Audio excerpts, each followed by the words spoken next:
Bismillahirrahmanirrahim. Assalamualaikum warahmatullahi wabarakatuh.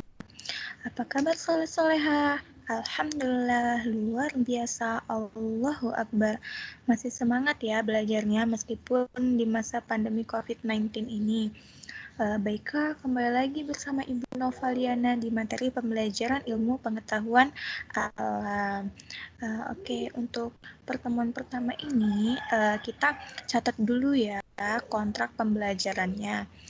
Nah, pada materi kelas 9 untuk semester 1 itu kita belajar kurang lebih sebanyak 5 bab. Ada apa saja sih? Yang pertama itu kita akan belajar mengenai sistem reproduksi pada manusia. Kemudian kita akan belajar mengenai sistem reproduksi pada tumbuhan dan hewan.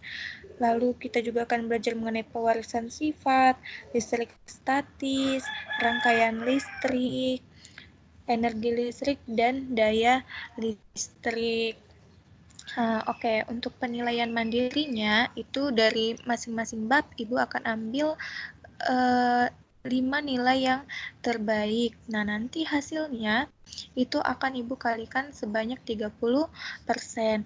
Untuk penilaian harian atau ulangan harian itu setiap babnya Ibu akan ambil 1 kali ulangan. Dan nilainya akan Ibu kalkulasikan sebanyak 20%. Nah, untuk nilai tengah semesternya nanti akan diambil sebesar 20%, nilai penilaian akhir semesternya nanti akan Ibu ambil sebesar 20%, dan untuk keaktifan itu Ibu ambil sebesar 10%. Oke, silahkan dicatat ya.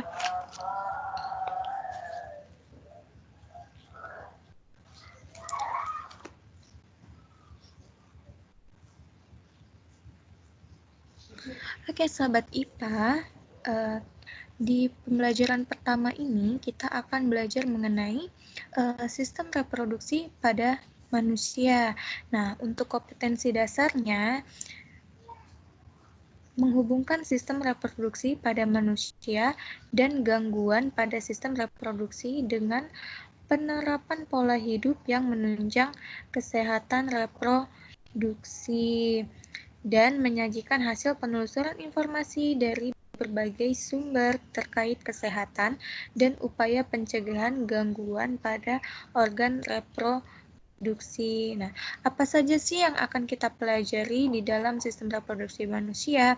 Itu ada sistem reproduksi manusia, kemudian proses fertilisasi atau pembuahan, pertumbuhan dan perkembangan embrio, kemudian ada juga kita akan belajar tahapan pertumbuhan dan perkembangan manusia, siklus haid, ejakulasi, kelainan dan penyakit pada sistem reproduksi manusia, serta kesehatan organ reproduksi.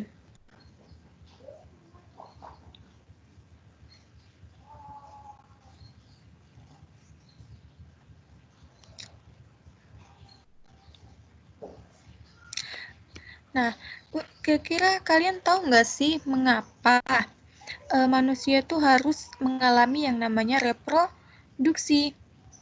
Nah, jawabannya adalah karena untuk memperbanyak dan mempertahankan jenisnya. Nah, setiap organisme itu mempunyai kemampuan untuk reproduksi dan berkembang biak.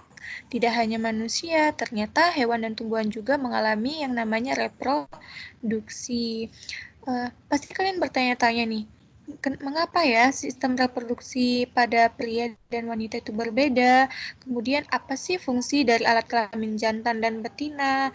Kemudian bagaimana proses terbentuknya janin? Dan mengapa kita harus menjaga kesehatan sistem reproduksi pada manusia? Kalian pasti bertanya-tanya seperti itu, tapi sebelum kita menjawab masalah-masalah yang selalu ada di benak kita, mari kita simak dulu materi pembelajarannya. Check it out. Oke, yang pertama kita akan membahas mengenai sistem reproduksi manusia pada pria. Nah, sistem reproduksi pada pria ini berfungsi untuk menghasilkan sel kelamin jantan yang sering disebut dengan istilah sperma. Nah, sistem reproduksi pria ini terdiri dari kelenjar-kelenjar dan saluran-saluran yang dapat menghasilkan sperma. Kemudian apa saja sih organ-organ penyusun sistem reproduksi pada pria? Itu yang pertama ada yang namanya itu testis. Oke, nah fungsinya apa sih dari testis itu? Menghasilkan sperma dan hormon reproduksi. Kemudian ada yang namanya skrotum. Apa sih fungsinya?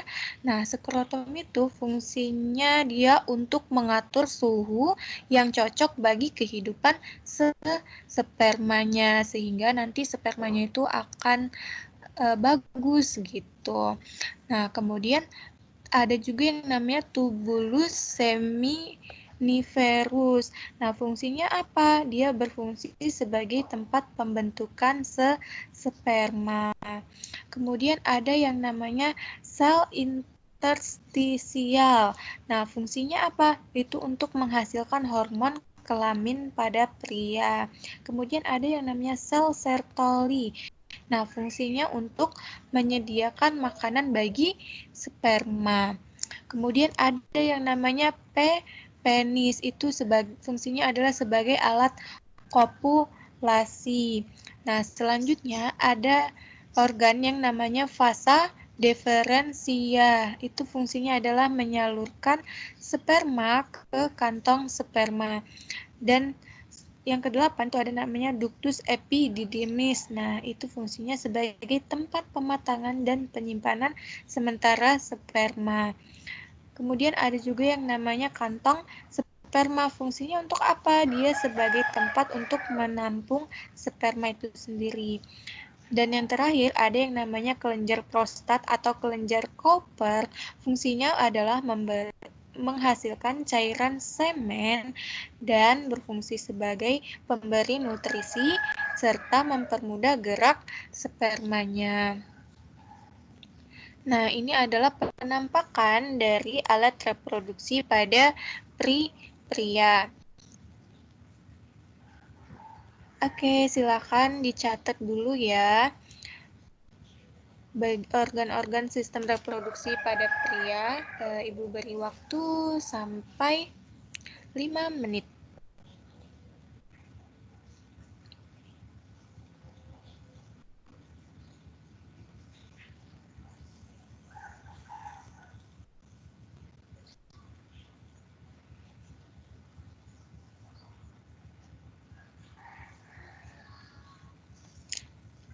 Baiklah, kita lanjut ke materi sistem reproduksi pada wanita.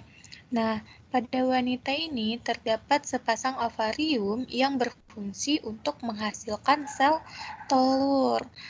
Nah, setiap ovarium ini mempunyai saluran telur yang sering disebut dengan istilah tuba falopi. Kemudian nanti ketika sel telurnya ini sudah mengalami peleburan di tuba falopi, kemudian keduanya akan bermuara pada uterus atau dinding rahim dalam bentuk yang namanya zigot. Kemudian ada yang namanya leher rahim, sering dikenal dengan istilah serviks. Nah, leher rahim atau serviks ini berhubungan dengan lubang tempat keluarnya bayi yang sering kita kenal dengan sebutan vagina. Ini adalah penampakan dari sistem reproduksi pada wanita.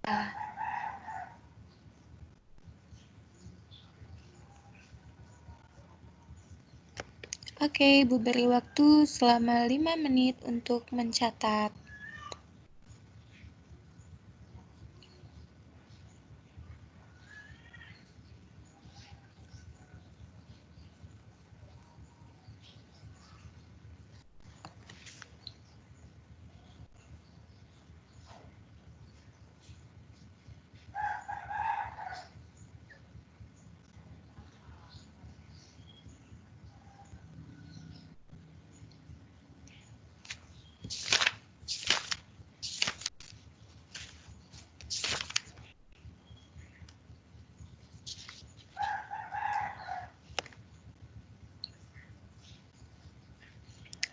Oke, kita lanjut materi proses fertilisasi atau pembuahan.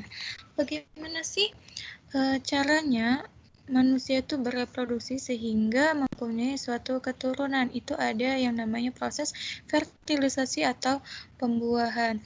Nah, caranya gimana? Ketika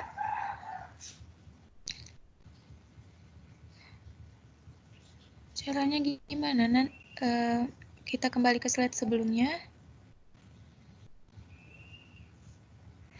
Nah, nanti di sini dia terjadi yang namanya pelepasan ovum dari ovarium. Nanti di ovarium ini terdapat ovum ya, sel telur pada wanita. Kemudian nanti ini akan lepas dari ovarium. Nah, proses pelepasan ovum dari ovarium ini itu disebut dengan istilah yaitu ovulasi. Nah, nanti ketika sel telur ini masuk dan ada sperma juga yang nanti masuk. Sperma itu kan dia jumlahnya itu 5 juta, sekitar 5 juta sperma itu nanti dia akan masuk. Namun yang bertahan itu hanya sperma yang kuat dan gerakannya lebih cepat. Nah, nanti di sini mereka akan bertemu si sel sperma dan sel telurnya. Nah, nanti mereka akan mengalami suatu peleburan antara sel sperma dan sel telur menjadi yang namanya zigot. Nah, peleburannya itu dia terjadi di dalam tuba Pavlovi.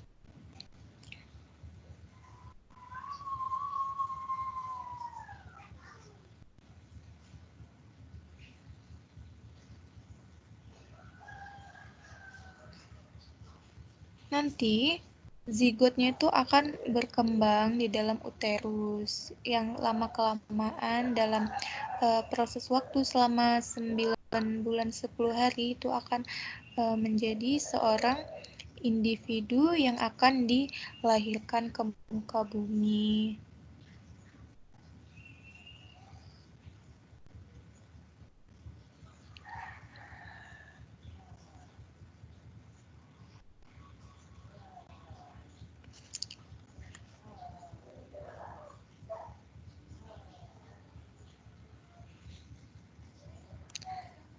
Baiklah, untuk pertemuan kali ini Ibu rasa cukup dulu ya sampai proses fertilisasi pada manusia.